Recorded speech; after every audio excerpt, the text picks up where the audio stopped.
the things the department has been doing and would like to continue doing in terms of refining implementation. So we're going to hear from Nick. He's going to be leading this section. All right. So again, Nick Myatt. I'm the East Region Manager for Oregon Department of Fish and Wildlife, and been heavily involved in the last year or more in working with our staff and wildlife division on improving and refining our implementation on the ground of the wolf plan. I did, before I get started, I did want to just make sure to flag one thing that I think hasn't come up today that I wanted to make sure to mention during my presentation is we've focused a lot on Northeast Oregon today, and I'm going to focus quite a bit on Northeast Oregon, but I don't want to underscore in any way conflict that's happening elsewhere and need for improvements and things in our process elsewhere, particularly down in Klamath Falls area with the road pack. I remember seeing that as a big outlier as well for where we have conflict. And part of the reason is reflecting on why we're focusing on Northeast Oregon, and it's just so many years of we're a lot further along there in our experiences and our approach, and everything in that area tend to kind of set the stage for how we approach wolf management and conflict elsewhere in this state. And then also the listing of wolves in those areas lead to not having, when we get into kind of extreme conflict, we don't have all the tools that we have in Northeast Oregon. So just wanted to take a minute to acknowledge that. So I've been involved in various positions since wolves returned to Oregon and Northeast Oregon. And over that time, I've really seen we got kind of more packs of wolves in Northeast and start expanding into new areas. We had a lot of the livestock community was working with us and kind of at the table with us, and really relying on the kind of one of our strong points is the relationship that our field staff have on the ground. As commissioners, I'm sure you've heard people say, I have this problem with policy, but your field staff on the ground are really great. So we had a lot of those long-term relationships, but over time, things have just kept heating up and heating up and heating up, and it's really strained those relationships in a lot of areas.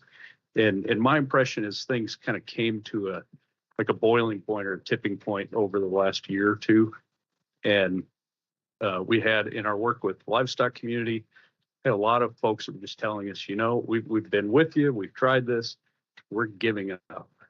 And you're not allowed on my ranch anymore. And not just for wolf work. You can't do your fish surveys, you can't trap or collar animals, you can't do all this stuff. Kind of that frustration hit a peak, very emotional situation. And not only in the livestock community, but also as Dr. King mentioned, our staff, very significant impacts on our staff. Some situations, not only emotional, but fairly volatile at times. Workload, we've heard a lot about staff workload. And I always want to make sure just to acknowledge there's significant workload on livestock producers in these situations as well. So I always feel sheepish talking about staff workload, and definitely need to acknowledge that as well. But things were kind of a tipping point with our staff. A lot of after hours calls, evening calls, holiday calls. We had multiple times over the last many years where staff have been out on Christmas morning doing investigations, just like last year. And this led to even like mental impacts with our staff. We had several staff that have left the agency over kind of the situation with wolves as a major contributing factor. So about a year and a half ago, leadership of our executive leadership, we met on this and we're like, okay, to the livestock community and to our staff, we hear you, we agree with you, and we're committed to making a change here and looking for ways to tackle those workload issues and meet the needs of livestock producers and address some of the concerns that we were hearing and the themes of those from the livestock community. So that's what I wanted to focus on today is what we've done over the last year related to that. So kind of the areas that we've focused on in our work are improving our internal processes that we have towards implementation, our response to chronic depredation on livestock from wolves, bringing in additional resources for livestock producers, and then finally kind of moving towards setting the stage for collaboration, and collaboration that's really built on relationships. So I mentioned before, we've had a meltdown of relationships in a lot of areas, and it's impacted a lot of the work we do other than just wolf work. So I wanted to get more specifics into each of these. The first being those process improvements, just to highlight a few of them.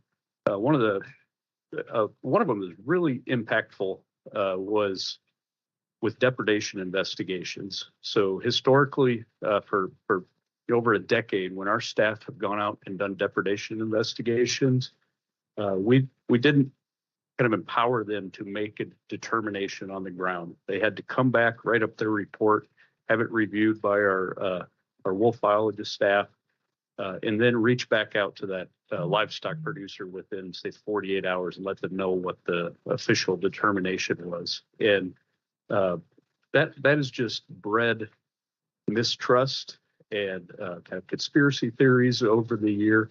And we took a step back and looked at it and just challenged ourselves, well, why do we do this? And so we made a change to really empower our professional biologists to make those determinations on site if they're, if they, once they've gone through the training and if they have the information they need, to just help with that and also help with livestock producers right there, have that dialogue so they can discuss what they're seeing.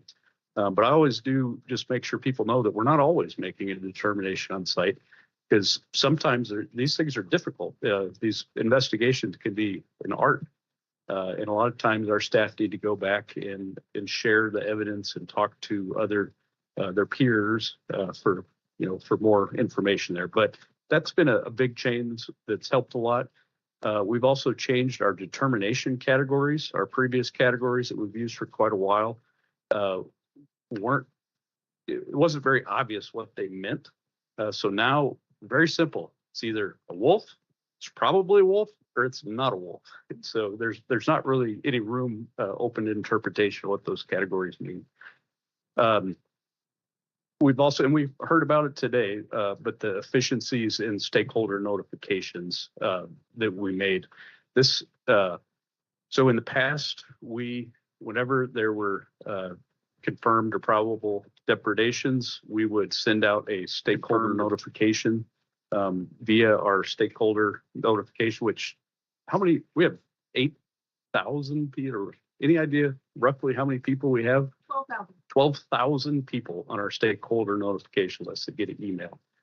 So we would, in the past, write up a multi-paragraph kind of summary of the conflict and what our determination was and where it happened, what pack, things like that. Send that out to stakeholders. And as we started really working with staff to understand what are the big pinch points here, what are the workload issues, what is everything we're doing related to wolf management on the ground, that was one of the things that kept coming up is a cumbersome process to write up each of those reports and send them out. So what we moved to was we have a table that we update and send out a stakeholder notification typically at the end of every week, letting folks know that we've updated that table, and it has what the county, what the determination was, the livestock that was impacted, and which pack it was attributed to. And part of that, so as an example, if you get those stakeholder notifications, you'll see that in the month of November, there were 16 days that we had either confirmed or probable depredation. So if you look at the workload of putting together a narrative 16 times and sending that out to stakeholders versus updating a table, it may not seem like much when we start thinking through that. It's a significant amount of time that goes into it. And it's a good example of us trying to put, we have a we don't have an unlimited amount of time and trying to put our time towards kind of the highest priority need on the ground. And also, I know in the previous panel, we had, I think it was Danielle made a comment about, not just showing that wolves are a nuisance or highlighting the conflict constantly. And I think it's in that spirit of not just constantly sending out a message, say 16 times in a month to 12,000 people about conflict that we have. And then finally, I think Brian already mentioned it today, but we're doing work to move towards a population estimate instead of a minimum count. And we tend to talk about workload with depredations and conflict, but really there's a huge amount of workload right now from staff of kind of an all hands on deck approach on snowmobiles, putting out trail cameras and helicopters to come up with that minimum count each year. So next item I want to touch on is when efforts to prevent depredation are not effective and we get into chronic depredation situations. So as you've heard today, we did over the last year, we've utilized lethal take more than we have in previous years. I do want to emphasize that that's within the bounds of the current plan. But part of that is we also began using wildlife services initially primarily as the agent of the landowner.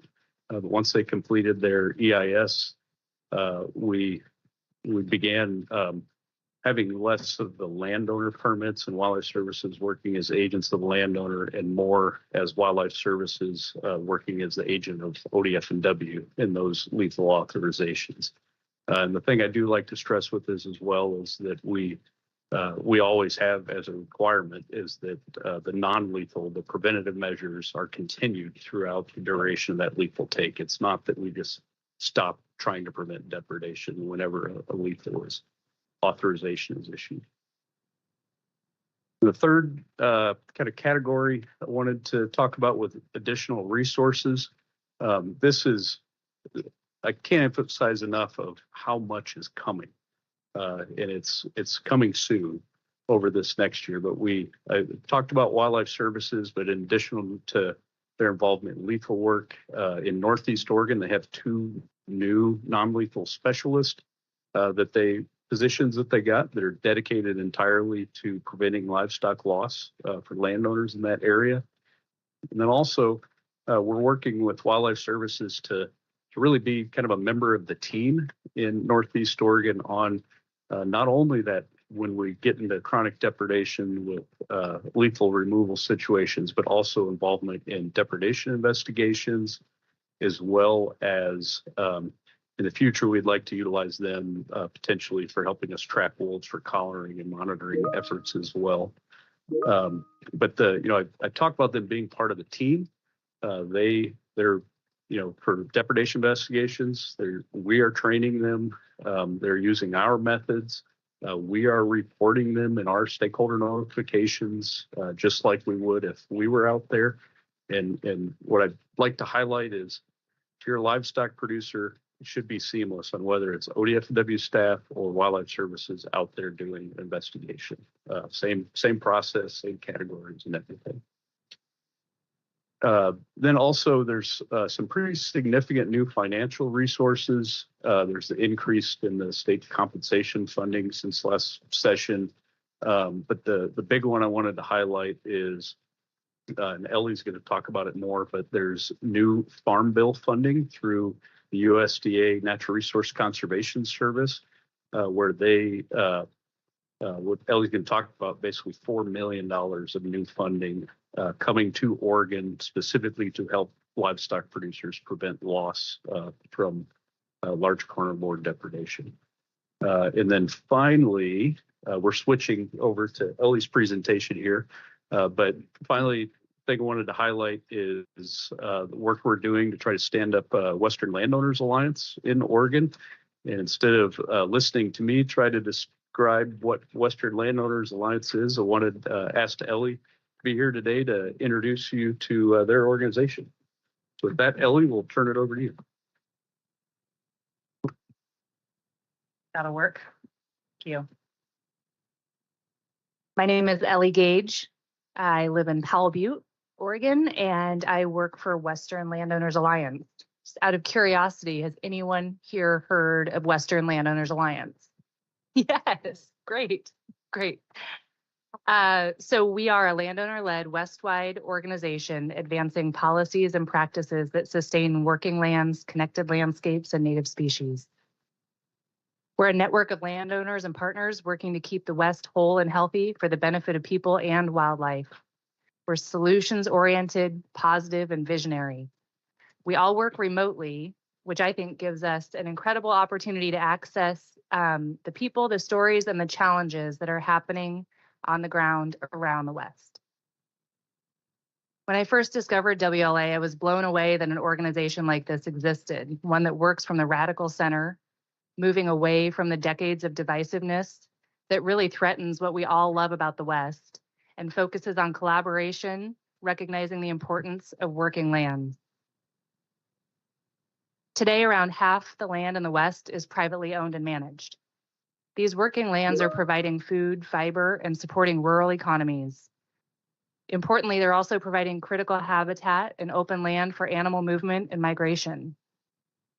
And if you're concerned about climate change, it's also on these working lands where we have the greatest potential to implement practices that create resiliency in the face of a changing climate. Yet these working lands are the lands we are losing to development. Every 2.5 seconds across the West, we're losing a football field-sized area of natural land to development. In the first decade of the 21st century, Oregon lost 265,000 acres of natural land to development. When I became a mother and I started thinking a lot about what the West was going to look like in my son's lifetime, focusing on supporting working lands became a priority for me. I envision landscapes where people, livestock, and wildlife all thrive, where management practices work with policies to reduce conflicts, and where economics support resilient, biodiverse lands. I believe that we are entering a new era of conservation, one that will focus on conservation that is happening on private and working lands. When it comes to conservation on these working lands, relationships are incredibly important. People really matter. Economics matter.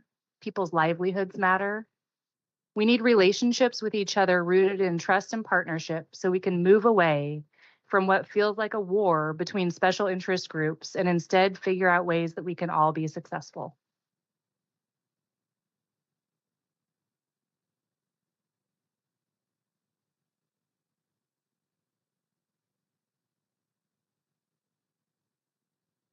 In my experience, most landowners and managers have a strong land ethic, but wanting to manage land in a way that keeps it whole and healthy isn't enough. WLA recognizes that the 3 things that producers need to be successful in their land stewardship are knowledge, resources, including financial resources, and supportive public policy to be able to do good work on the ground. WLA works to improve each of these foundations for landowners. We provide landowners a seat at the table at policy discussions to ensure that public policy and economic conditions support working land stewardship. We connect landowners across geographically isolated communities for peer-to-peer learning opportunities. And we share the value of working land stewardship to policymakers and the broader public so it is understood and supported.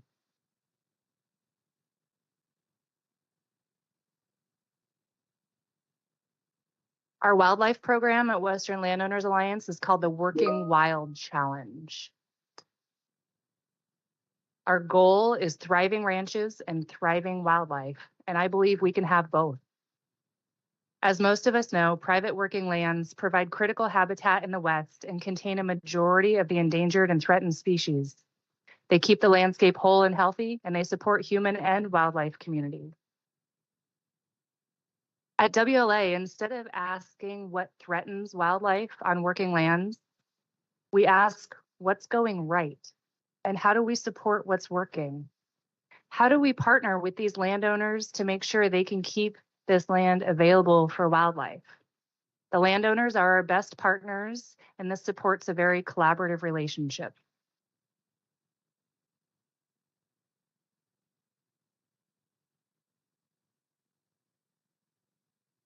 Our policy recommendations for supporting working lands and wildlife was created over 2 years of meetings by a diverse group of stakeholders called the Conflict Reduction Consortium. An important part of the 4Cs framework is that each tool is part of the system. On their own, these tools are not effective in reducing conflict on working lands. I have printed this out for the commission if you're interested. Come see me afterwards. So this is a systems-based conflict reduction framework that supports conservation and provides opportunities to address the social, ecological, and economic situations unique to each region, community, and operation within a landscape shared by people and wildlife. Sharing the land with large carnivores requires additional producer time, labor, and infrastructure. So compensation for both direct loss and to support non-lethal tools is important. The most well-researched and frequently used tools for conflict prevention are range riding, carcass management, and different fencing scenarios. Funding and support for these tools is needed to give producers the time and resources to find what works for their individual operations and landscapes. Every livestock operation is different and will require different implementation of non-lethal tools. It's not a one-size-fits-all. And I think it's important to recognize also that no non-lethal tool is effective 100% of the time. Timely and targeted lethal control is a critical tool that supports conflict prevention and does not undermine it. Solutions for conflict on working lands require that all the tools in the are in the toolbox, in this case, that we have access to all 4 Cs. Collaboration is key. Solutions go nowhere when the people who must implement them are left out of the planning. We engage land stewards early and meaningfully in decision-making processes when developing wildlife policies and land management plans.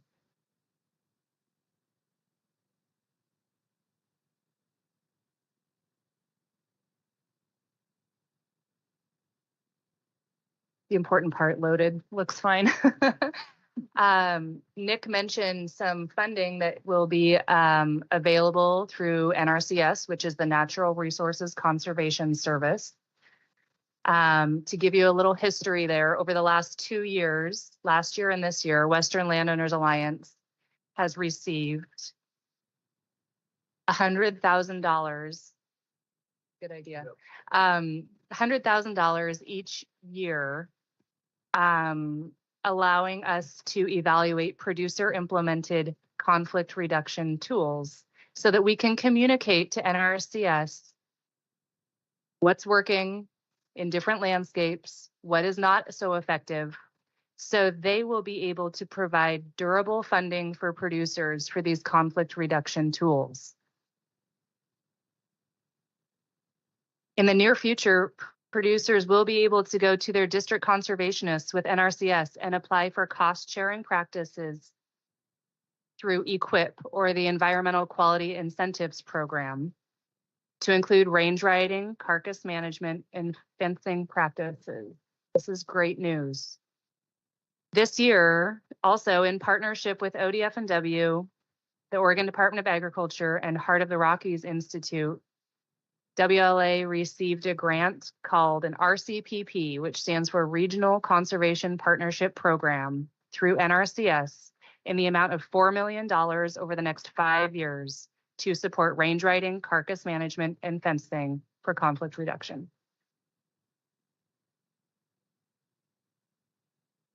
Oh, there we go. All right, we have an amazing communications team at Western Landowners Alliance. They've produced a podcast called The Working Wild U. We partnered with Montana State University in producing this podcast. Last year, season 1, the subject was Wolves in the West.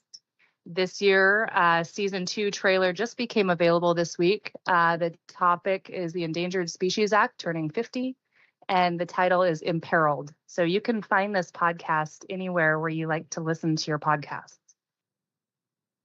The cool thing about it that a lot of people have enjoyed is that we take you to the place where we are interviewing the producers and talking about the challenges on their landscapes. They're immersive stories at the crossroads of cultural knowledge and science, focused on the challenges and successes of sharing and managing working lands with wildlife.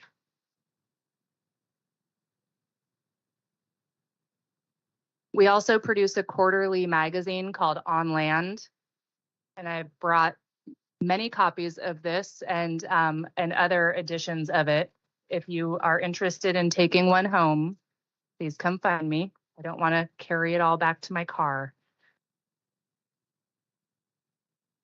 So this was a lot of information. I appreciate you listening to me. I hope the take-home message I communicated to you all is that Western Landowners Alliance works from the radical center. We are collaborative and visionary. Livestock producers need resources, knowledge, and supportive public policies to continue stewarding working lands to the best of their abilities. We all, humans and animals alike, depend on these working lands, staying whole and healthy into the future. And we can have both thriving ranches and thriving wildlife. I'll introduce Kim Kearns. She'll be our next speaker. Kim was a partner on last year's Conservation Innovation Grant, and she did some really cool things with that. So I'm sure she'll be sharing that. Thank you.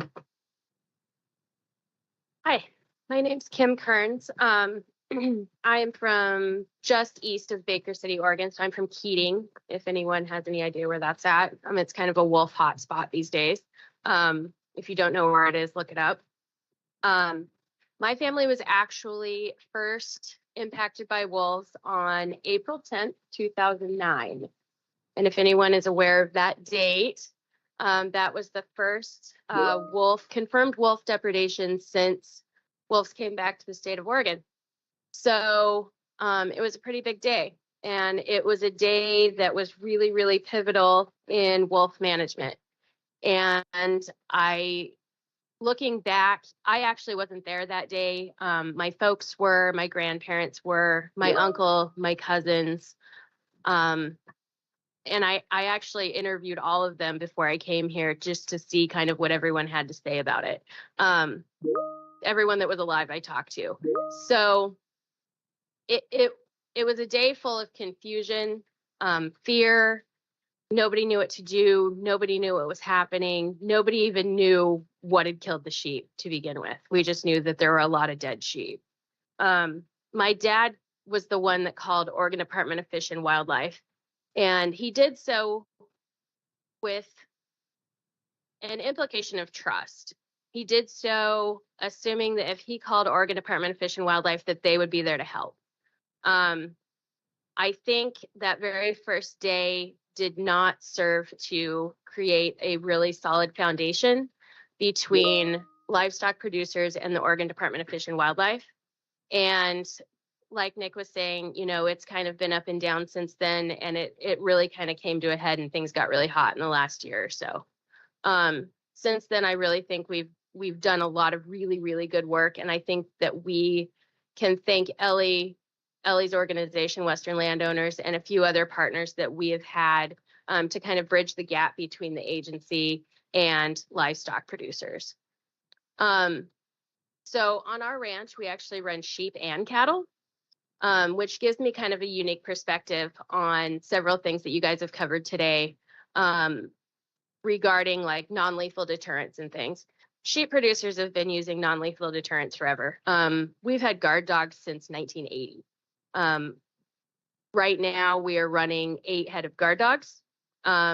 Since 2014, with the help of the Oregon Department of Fish and Wildlife, we have actually started using night penning on our sheep, and we have not lost a single sheep at night since then, which is really cool. While that sounds like a real silver bullet, it's not. We've actually just seen a shift in wildlife behavior. We have more depredations during the day now. In the summer of 2021, I had no sheep herder. It's a whole long story. If anybody wants to know, I can tell you all about it. I had no sheep herder, and as a result, I had to go herd sheep. And it wasn't the first time I'd herded sheep, but it was the first time I'd herded sheep in the forest with wolves, and a lot of wolves, and a drought, and no grass. And you had to find grass every single day. And that really, really put you in, like, right in the middle of the wolf zone, because you were in the underbrush, you were in trees, you were under brush, just looking for anything you could. After that summer, I will admit that my confidence and my trust in Oregon Department of Fish and Wildlife was completely destroyed. I had a really, really rough summer. I had a really, really rough 3 weeks. The toll that took on myself, my employee, and my livestock, not just the sheep, but the guard dogs. We had a 3-day period there where I never saw a guard dog lie down. I never saw a guard dog eat. I didn't eat myself, with the exception of a couple individuals with wildlife services. I really didn't have a lot of interaction with anyone that could help me. Since then, I'm going to go ahead and say that we have made huge strides, huge. Our most recent depredation was October of this year. The investigation went really, really well. The investigation followed the wolf plan. I've read the wolf plan. I don't find it to be an offensive document.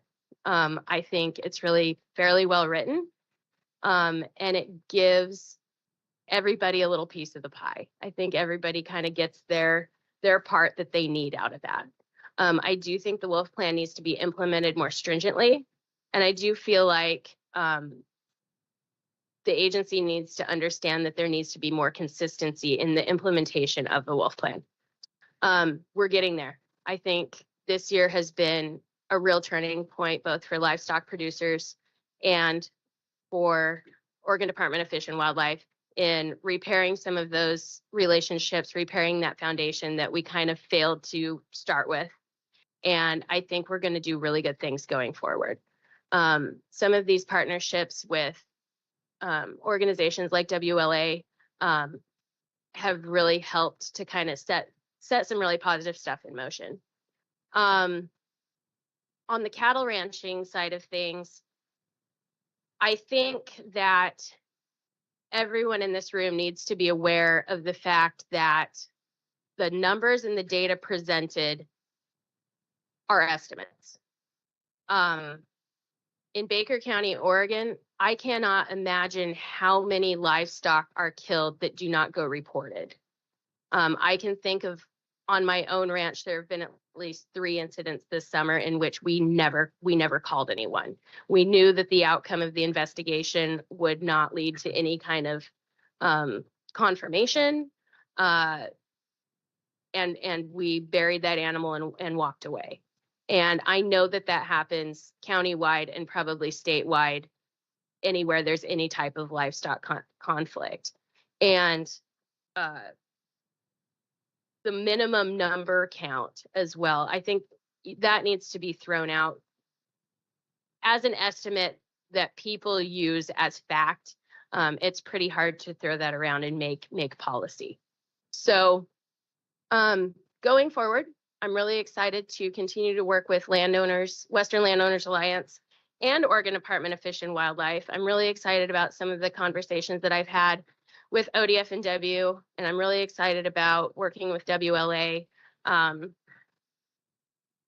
find myself frustrated by policy, and I find myself frustrated by individuals, both in conservation groups and in the agency, that don't understand and are uninterested in learning about livestock production. As a rancher, as a livestock producer, I feel like I've done a really good job of understanding wolves. I feel like I've done a good job of understanding wolf behavior. And I feel like I've done a good job of trying to understand where we need to go with this conservation project, but I don't feel reciprocation. We really need to work on that. And I need everyone to understand that this project is not something that is being done by the book. We're actually writing the book. You guys, we don't live in a vacuum. We don't live in Yellowstone, and everything's different in every landscape, every habitat, and every livestock situation. So going forward, ask a rancher for information, get clarification. If you don't understand something, give one of us a call. Great, thank you, Kim. You know, you started your presentation by asking if anyone was aware of the date in April of 2009. I think I've shared this with you before, but I'm very aware, will never forget that date. I was the district wildlife biologist in Baker City at the time. My cell phone was absolutely blowing up. My wife was very mad at me for having my cell phone on while I was standing in the hospital next to in the delivery room when my first son was being born on that exact same day. So I will never forget that day. So luckily I had competent staff that could go out to assist in that. So I really wanted to have Western Landowners Alliance here today, and I appreciate you all being here because I see that as a real pivotal piece for kind of bringing together all these resources and work that we're doing. So we're in the process of finalizing agreement with Western Landowners Alliance to provide them funding to hire a full-time coordinator in a Western Landowners staff person in Northeast Oregon. But I do like to emphasize that it's not going to be in our office. It's not going to be directed by us. You know, our agreement has some deliverables or work items, and it's really them doing what they do best and letting them kind of try to replicate the successes that they've had in Montana and other states. But part of that is this peer-to-peer learning with the livestock community, and also connecting resource or livestock producers with financial and technical resources, best management practice for non-lethal, interacting with their county compensation committees on the funding they have and connecting those producers to those. And then some communications products directed both at urban and rural audiences. Some of the messaging that Ellie emphasized about the importance of private lands and working lands and conservation through economically viable and sustainable ranching. Because if we lose our ranch lands, we're going to turn into other things that are not going to be as friendly towards conservation. So really excited for that. But what I'm most excited about is I think we're setting the stage for collaboration. I mentioned earlier, I've been at it for like 15 years in Northeast Oregon on this issue. And I don't think I've ever had a meeting that I felt was collaboration where we could sit down and have calm, cool, constructive conversations. And I feel like we're headed in that direction. I think Western Landowners Alliance is going to help get us all the way there to where we can replicate. Ellie mentioned the Conflict Reduction Consortium. I have had the opportunity now to participate in that group and also spend a week in Montana watching WLA and their partners at work. And I think it's going to be a great fit for Oregon. So we've come, in closing, we've come a really long way over the last year, but we still have a lot more work to do over the next year or two. But I'm feeling very confident that we're going to get there. And I wanted to share one final story. We got together as our executive leadership team of the agency got together recently, a couple of weeks ago, and we were kind of taking a look backwards over the last year and look forward to the coming year. And as part of that, we went around the room and shared like what were we most proud about for the department and our accomplishments over the year. I think everyone in that room was expecting me to say the closing of the mining property. I think, commissioners all know how important that was to me and the department, in what we've accomplished there. But I think everyone in that room was really surprised when I didn't mention that. My thing I'm most proud of, and I've really, sorry, you could tell this is really important for me in the department, and watching our staff and what they've done and accomplished, and it's come a long way. And that's truly what the department should be proud about. People like Rob Lynn, Holly, our field biologist. That's my thing. And apologize for getting emotional, but it's pretty important. With that, I'm going to stop and turn it over to Sean. Thanks, Nick. I just want to, as we kind of come to the close of this workshop, I do want to thank everyone that spoke here today. And I do want to thank our staff that are not here, but are working on wolves. There's a lot going on in the state that I think, again, we can all be proud of. But we are at a point where I think we need to make some decisions about where we go to next. And so when we started this process of the plan review, we were thinking we'd come here in December and talk about kind of what we found in this review. We'd engage in more, we'd then engage in some discussions with the interested parties, and then come back in June for another commission meeting and talk about whether we want to make any recommendations in the plan or not. Having gone through the review internally and having had some discussions with the interested parties, I think we're at a point where the department's feeling that our time could be better spent on addressing 3 issues around implementation. And those issues we've touched on today, one being resolving the conflict in Northeast Oregon. And if we can be successful there, then that's a model we can spread to the rest of the state. And I think you've heard Nick and Ali and Kim talk about some of our plans in terms of addressing that conflict in Northeast Oregon, which our work over the last 6 months has really set the stage for that to be successful. I think one thing Ali might not have touched on is that a little bit ago did an analysis of working in Oregon and concluded that just wasn't a place they can be successful because of the relationship status. Sorry, but Facebook popped into my mind there for some reason. But I think now, given that the changes in the relationships, there's an environment where they can be productive and have success. And so that's something I think where you're seeing some of Nick's sentiment coming from. So that's one thing we want to focus on. The second is illegal take. We really wanted to highlight that today as being an issue. And as Danielle mentioned, this just isn't acceptable, and we need to get a handle on it. So we want to move forward with that. And partly it's related to the first priority as well. But we need to improve social tolerance here.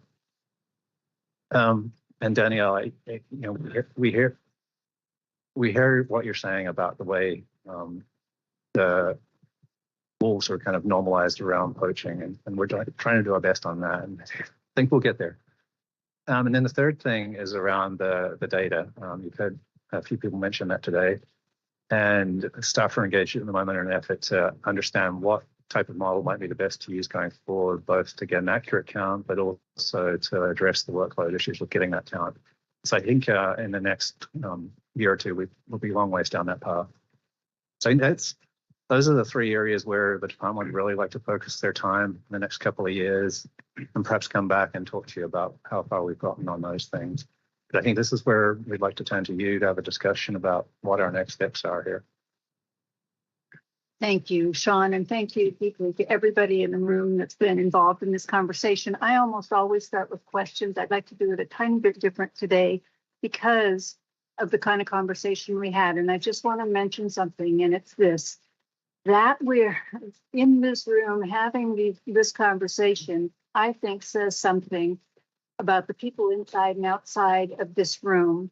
It gives me respect and appreciation for staff, for leadership, and for the deeply engaged people on every aspect of this issue. So this kind of conversation isn't happening everywhere, and it's remarkable that it is today, and that we're in this room, we're talking about it. It gives me optimism that we can continue to thread this needle. Sean called these things pain points at the start, and he's right. We don't agree on them. They are pain points, there have been some important pieces of information today, I think, and some surprises for people.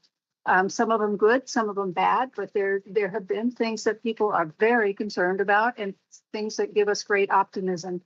But I think the important thing is we're in this room, we're having this conversation, and it gives us a chance to keep moving forward.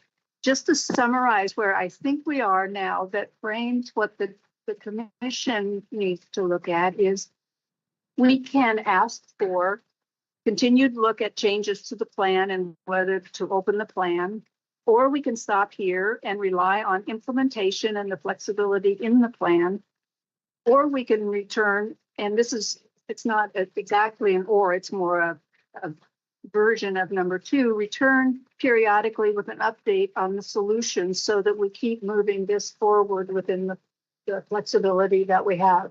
So I think, commissioners, if you will identify who you want to ask the question to, we have some time for a few questions. We don't have a lot of time, but some questions.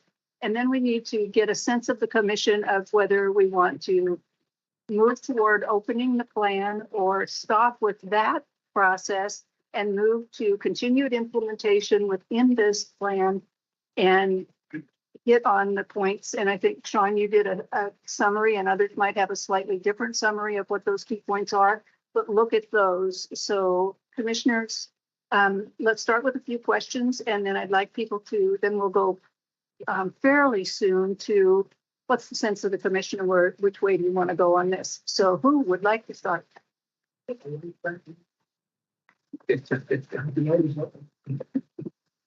I have a couple of questions. Some questions. You have a question? Yeah. Go ahead. Thank you all, and thanks everyone today. I think I agree. It is important that we can have discussions and not just shriek at each other. And I have to say, I always bring up staff burnout, but I also would like to note that I, Commissioner Hatfield-Hyde, and Commissioner Laphart spent a day bouncing around on the school bus with folks that are in this room to try and understand and learn what in the world was happening, because there was a whole lot of screeching and trying to come to solutions. Like, I live in Portland. It's very, very far away. This is a very far away thing for me, but that doesn't mean it's not important. It's not something that we need to focus on and care about, and don't just leave people out that are scrambling. And some of the stories that you said, Kim, like just sounds very much like what I was hearing when I was on the school bus. And so I think it's important to focus on not just staff burnout, but producer, like the people that are dealing with the burnout. Like me, 8 hours away, I'm not dealing with this at all. But like there are people that this is dictating their entire lives. And so we need to be sympathetic to that and really focus on how do we, again, come to consensus and solution and moving past that conflict. And some of the things that I heard kind of get there, but for example, I'm still not hearing any specifics that make sense to me. Like, how are we addressing some of that burnout? Because the thing that always strikes me as a doctor, we spend 27% of our gross domestic product on healthcare. 27%, richest nation on earth. Yet we're still having rising rates of chronic disease. So clearly throwing money at a problem doesn't solve it. We're the poster children of that. So are we doing things in a clever, specific way that really addresses? Because what I think I'm seeing and hearing, okay, we've consolidated reports, but then it lacks some of the detail that other people need for research. But we're doing it because we don't have enough staff time. This is a loop. So are we getting to the nut of that, and not just ever expanding, but are we getting what we need so that we can move forward and come to that getting away from conflict and strife? So I'll let you guys try and answer that. Then I have a second question. So Commissioner King, I could talk for hours about changes we made and kind of what we're working with staff on. I just didn't have the time to get into detail about, but we pulled all of our wildlife staff from all over the state together in August, I believe it was, for what we call the bio meeting, all of our wildlife biologists from around. And I gave a presentation to them. It was followed up by a whole bunch of discussion over the next 2 days. And we just laid out a kind of a whole approach to how we can lessen that impact on them, and particularly the the kind of work-life balance and impacts outside of work. And part of that is, and I remember putting up like 20 bullets to that, is just giving them tools and tactics to do. Part of that is we're actually one of the items with WLA that didn't mention is developing some materials for livestock producers to understand what to look for with depredations, as we found in the work we've done looking back on all of our depredation investigations. We're spending a lot of time going out on depredations and getting there, and there's nothing, it's bleached bones or it's nothing to investigate. So kind of lessening that burden, trying to put some methods in place where we're not responding on weekends and evenings unless there's truly a need to do that. There's a lot of situations where it could have waited so there's just some examples, but there's a whole bunch of different things that we are working with staff to implement to change it. It's really directed at primarily that work-life balance issue. But I think if our staff were here, they'd tell you just all these things that are turning down the heat is really what's most impactful. And I'm a staff that's here, and I'd like to echo that. I have to jump in here. So thank you for the question, Commissioner King. So if you look at the depredations for the last 3 years and how high they are and where they were before that, 3 years ago, I was overwhelmed. I couldn't take it. It was just too much. We were down to one person in the wolf program office, and it was just too much. I can't imagine where I would be at today, or the lack of sleep that I would be experiencing if we were still trying to do things the way we were doing 1 year ago. And we made changes in August of last year. We made changes in November of last year. We made more changes again this year. And those changes have made it possible to continue to have wolf staff and have biologists in the field doing other things. It's been huge. And I hear that from them all the time. And I'm here to say it right here. We've made big changes to help staff. Good. And hopefully producers as I well. was gonna say, and that's my next thing. Hopefully we're helping the producers because I saw a whole lot of struggling ones. Go ahead, you were gonna say something. Yeah, go for it. Was just thinking that I can think of one program in particular in Montana called the Centennial Valley Association. They have a range riding program there that is grant funded and community operated, and they work, I would say, kind of at a landscape scale there in Montana because it's such a big area. They're dealing with wolves and grizzly bears, and they learned early on as these predators were recolonizing the area that ranchers have enough on their plates, right? They are, depending on the season, calving, lambing, feeding stock, trying to irrigate, trying to do hay, trying to get their kids to school, right? Trying to balance everything. It's a lot. Sometimes they're fighting fire, right? Depending on the year.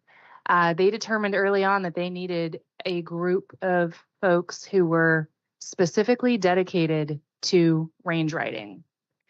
And the term range riding, I think, can be a little confusing. Like, are we just out on a trail ride looking at cows, or what are we doing, right?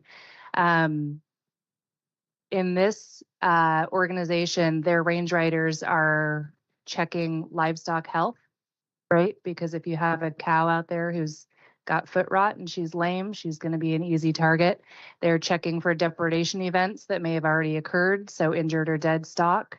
They're monitoring predator activity on the landscape very closely. They set up game cameras that they check frequently, and then they are communicating that information to the neighboring ranches and the ranch that they are working on. So there's many layers to it, but I would say that it is working there, and having something like that in place there at least has been a huge load off of producers.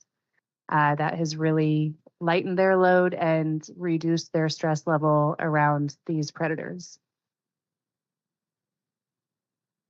I really don't have a lot to add, but I guess on kind of a larger scale, agriculture is experiencing a mental health crisis. I mean, agriculture is in a really bad way. Suicide amongst agriculturists is at an all-time high. We are so at the mercy of weather, climate change, markets. what happens on Tuesday in Russia, you never know. Calves are at an all-time high today. Yesterday, calves were up $6. By noon, they were down 10. That's the kind of thing that can just flip your day right away. And we experience high highs and low lows. And I don't say this to be tough, but stress piles on us without us even noticing or paying attention to it. My husband and I stayed up 4 nights straight during our last wolf depredation incident in October, but that didn't mean we didn't have things to do during the day. So we stayed up all night long, took a couple-hour nap, and then did what we needed to do for the rest of the day. So I don't know how to address this. I don't know how to try to figure it out for the entire industry, but I do acknowledge that it's a huge problem. Huge. Yeah, thank you. I think I see that because I'm a doctor. I mean, and that brings me to my next question is anywhere are we looking at? Because I know in other issues, we've kind of brought in some social sciences experts. Because I mean, we're ODFW, so we talk a lot about fish and wildlife. We talk very little about the people. And that's what we're talking about now. And frankly, you know, when you look at it larger in terms of like we, the people, are the ones killing the wolves. So, you know, and like we've got to get our heads right and realize, you know, they are supposed to be on this landscape. So like what, you know, we've got to get to the root of that conflict resolution and get to the root of like the 4 C's that you're talking about. I think there are strategies. I think there are ways. There are professional people that can help us in the social sciences, I think. And so much of it comes to communication that a number of people have touched on, like wolves aren't criminals. Like stop decriminalizing them. You know, they are amazing mammalian apex predators. They're supposed to be here. So, I mean, like, so how do we balance that? And without people losing their minds out there, like staying up 4 nights looking at the sheep, you know, without our staff burning out and leaving, you know, like we've got to, and again, just throwing money at it is not the answer. I think we need like the professional help of those social people to kind of get us past some of these humps. Because there's so many ways it can spin out of control. And I think so much of it is in the framing and the messaging and getting our own heads right. Thank you. Let's see if there are any remaining questions from the commissioners. And otherwise, I'd like to just go right down the line and see if people have an idea of where they would like to land so I can get a sense of the commission. I think it might be nearing that point, unless there are any other questions. And Commissioner Labhart, would you be willing to start that process of? So we're running short on time, and I did have a number of questions for staff, but I will follow up with staff individually on those questions about transparency on investigation, some questions on wildlife services, the illegal tip awards, population numbers, research, those kind of things. I have some questions on those I'd like to explore further with staff. But the bottom line for me, Madam Chair, is, and I'll read it. It's my belief, and from what I'm hearing around the room, that this plan provides substantial flexibility to adapt to new or growing challenges. While portions of the plan could benefit from an update with new information or revised information, this review finds, in my opinion, some not much needed modifications, which staff has agreed to, and some of the panelists have also said that, and they are needed for the plan to be able to address our contemporary needs today and continue to successfully guide wolf conservation and management in Oregon. And I think we can achieve that without opening this plan, as long as we continue to make the effort to work together to resolve these issues. So that's my.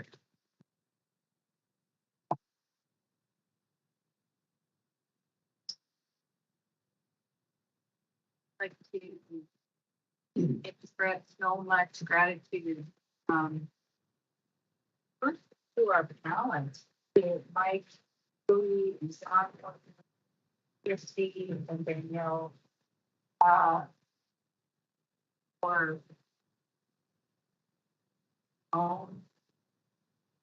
grateful. The reality is that we we are the room to make this better for wolves and for community. So I appreciate that, and I appreciate him showing that and LA showing that for, with some ideas. They're both pretty with our confidence. This is, I appreciate Nick sharing a little bit of his heart, but because these things are hard. This staff, feeling in these communities, it's hard. And it's weighed on everything. And then I'd also like to say that, I am a manager and I live in these communities and I'm very close to, especially the issues happening in the climate. And I know these families so well and both are part of what they're doing. Like,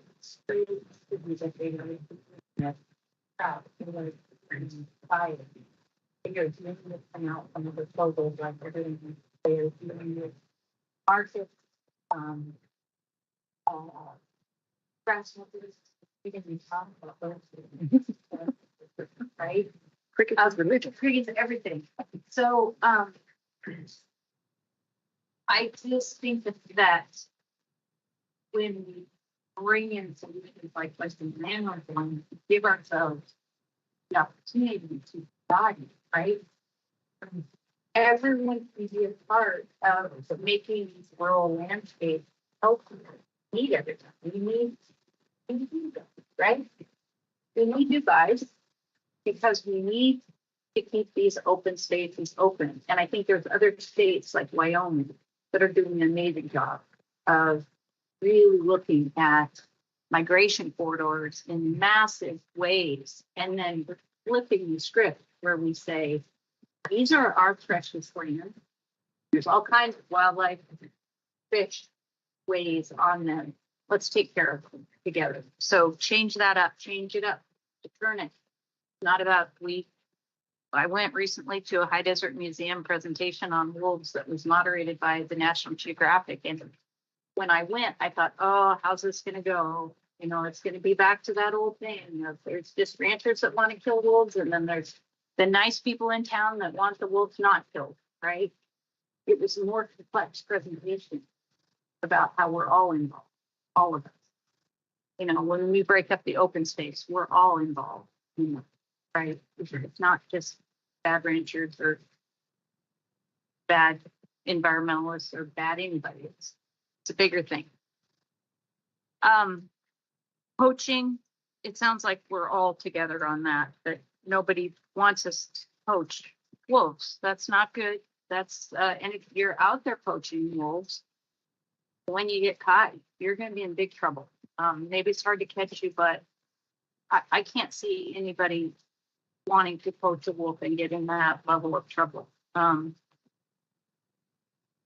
think we could spend a lot of time in bureaucratic hell if we opened this plan up and fiddled around.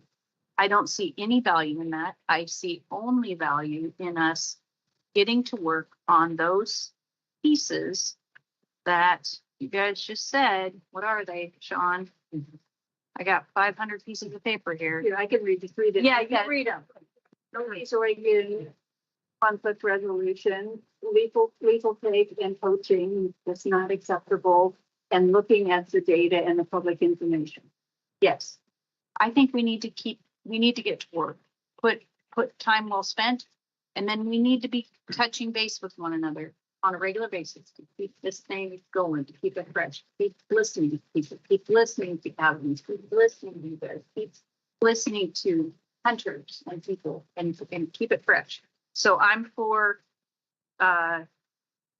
let's move on and keep doing the work, baby. A whole new model. Yeah. Motto. Okay, go ahead. I'll stop. Thank you.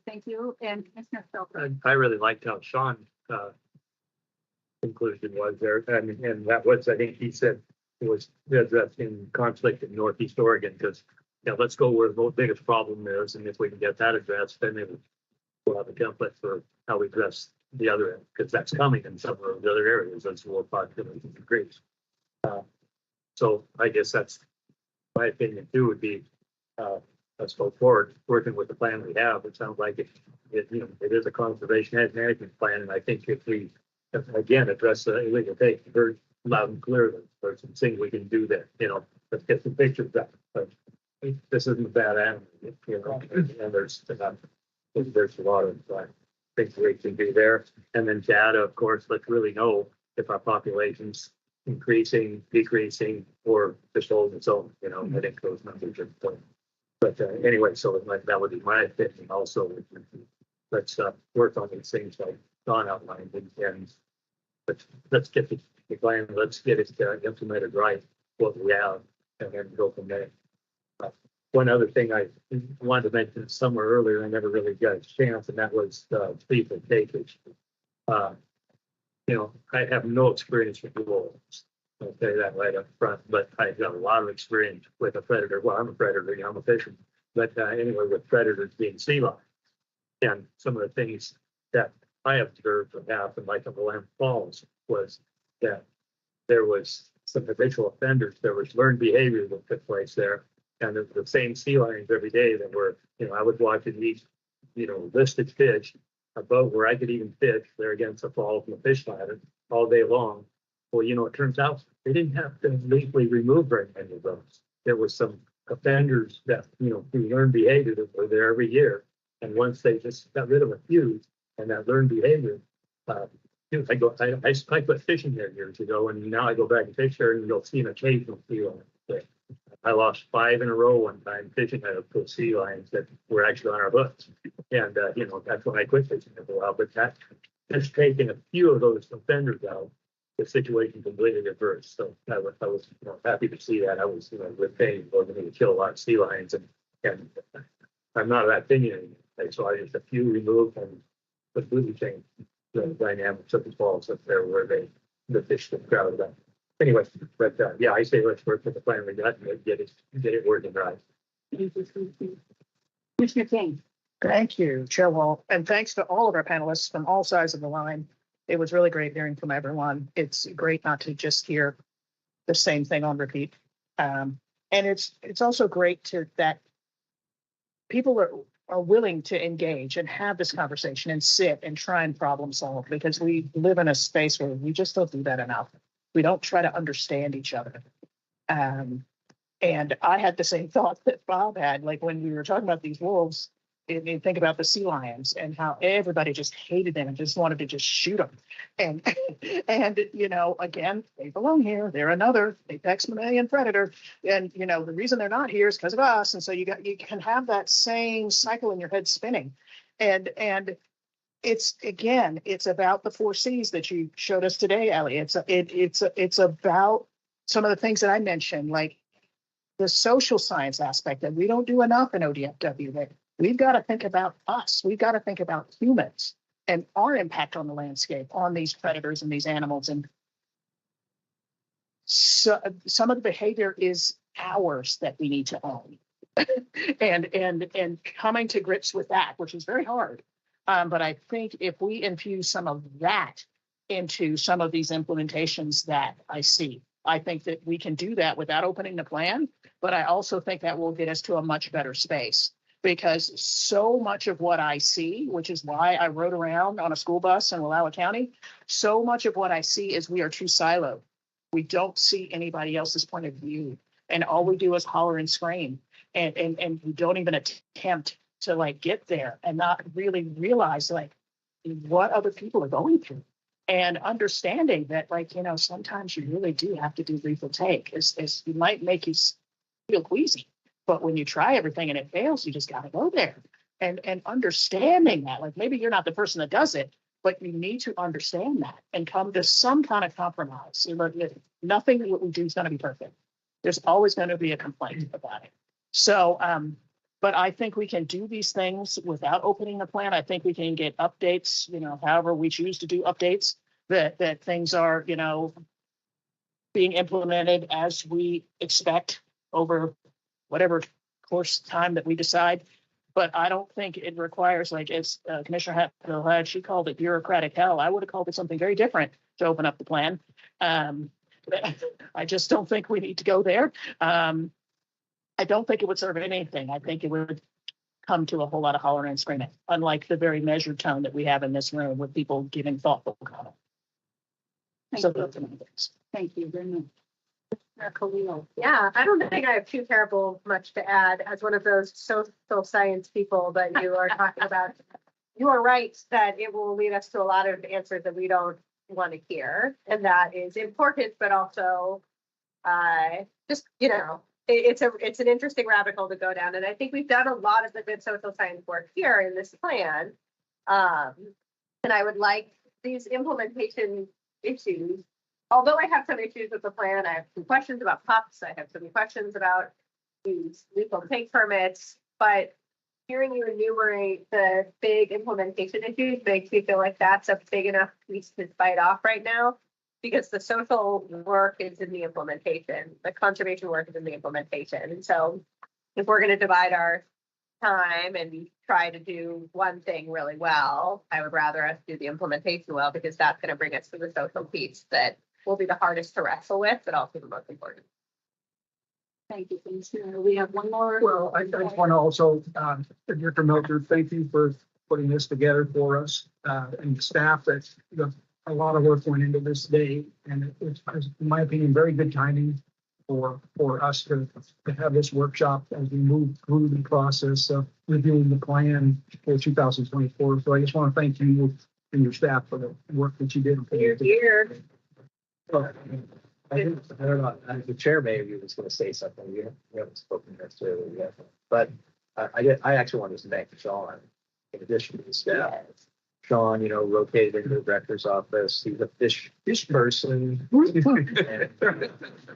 fully immersed in wildlife issues for the last 3 months, and he's doing a tremendous job.